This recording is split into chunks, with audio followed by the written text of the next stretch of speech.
Oh no, you can pull all my fingernails out, you can shove bamboo up in them, you can start cutting off my fingers. I am not voting for Mike Johnson. Because the Republicans understand with such a slim majority, they put in jeopardy their entire legislative agenda if they begin the new Congress with that kind of chaos. Well, folks, while MAGA may be infighting and tearing themselves apart, it appears that we may have some good news from the most unlikely of sources, House Democrats, who seem to have a plan to at least try to take advantage of that. To place into nomination for election to the position of Speaker of the House of Representatives, the pride of Brooklyn, the gentleman from New York, Hakeem Jeffries. And we'll see what tricks they have up their sleeves in this breaking story coming up in just a moment. But to set the stage, or perhaps the WWE cage match ring is a better metaphor here, we need to briefly show just how desperately House Speaker MAGA Mike Johnson is fighting for his life. You can start cutting off my fingers. I am not voting for Mike Johnson tomorrow. And you can take that to the bank. I don't know if Mike Johnson makes it tomorrow. I am the one hell no. You know, they say there's up to 5 or 6 who may be voting no. Who are you voting for, Thomas? Who are you voting for? I will vote for a member, a sitting member of Congress who could do the job.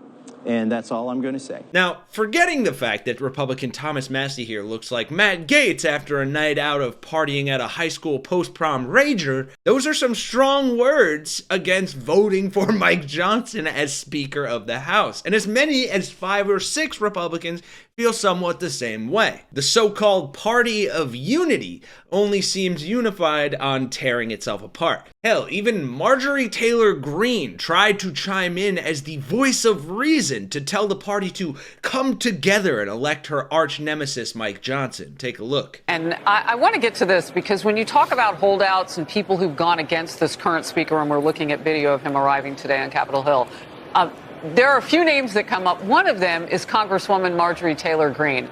However, she now is in a very cogent manner explaining why all of you have to get behind President Trump. Watch this. You all have seen me disagree with Mike Johnson at times, but you want to know something else? Here's what I recognize. For the past 4 years, all of you, and myself included, have put blood, sweat, and tears into electing President Trump. Here's what I'm asking my colleagues to do. Let's put aside our pride, let's put aside our egos, and let's put aside the infighting. It's time to come together as Republicans. I'll be voting for Mike Johnson. We're going to elect a speaker, and then we're going to swear in as members of Congress.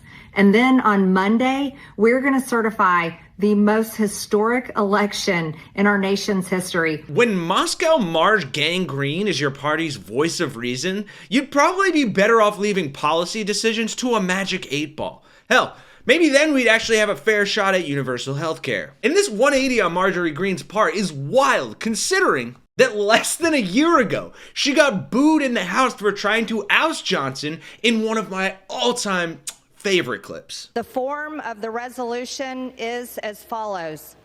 Declaring the office of Speaker of the House of Representatives to be vacant.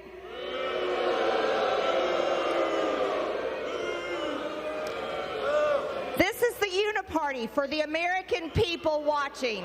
Gentlelady will suspend. But all of that drama led to this exchange today, where CNN's Jim Acosta asked the ranking member of the House Oversight Committee, Democrat Representative Jerry Connolly, if there was going to be any Democratic support to help bail out controversial old MAGA Mike. And here was his response. But at the end of the day, I think either he does pull it out on that first ballot because of Trump's strong support, or people cast a protest vote on the first ballot, but they kind of cave on the second ballot. So I would say there's a pretty good chance we're going to go to a second ballot today, but probably that's going to be it. I don't see a repeat of the Kevin McCarthy chaos because the Republicans understand with such a slim majority, they put in jeopardy their entire legislative agenda if they begin the new Congress with that kind of chaos.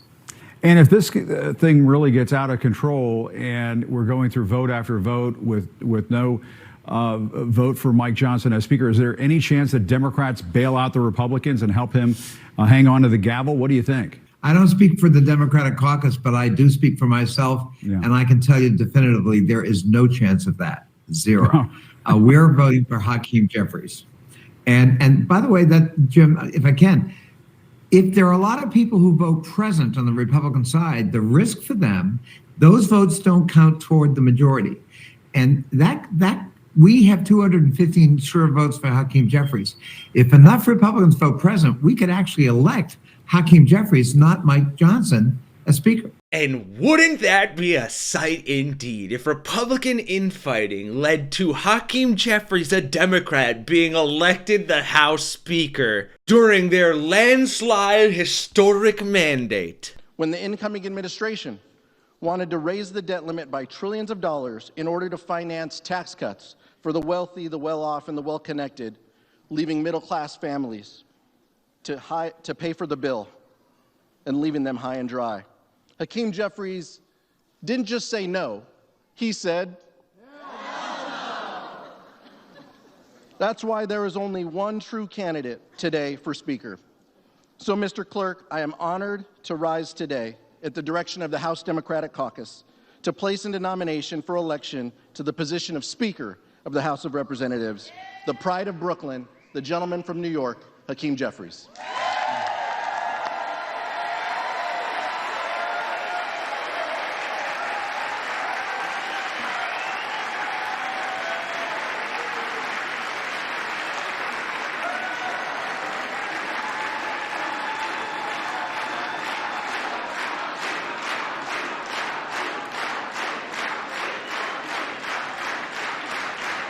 So that is the story for now. Let me know what you guys think down in those comments below. Could this actually happen? Will Republicans blow this for themselves? I hope so. What do you think? Make sure you're subscribed to the Really American channel to stay up to date on all of this coverage. For Really American, I'm Kenny Hesse, and I'll see you all in the next one. You can count on me to be a no.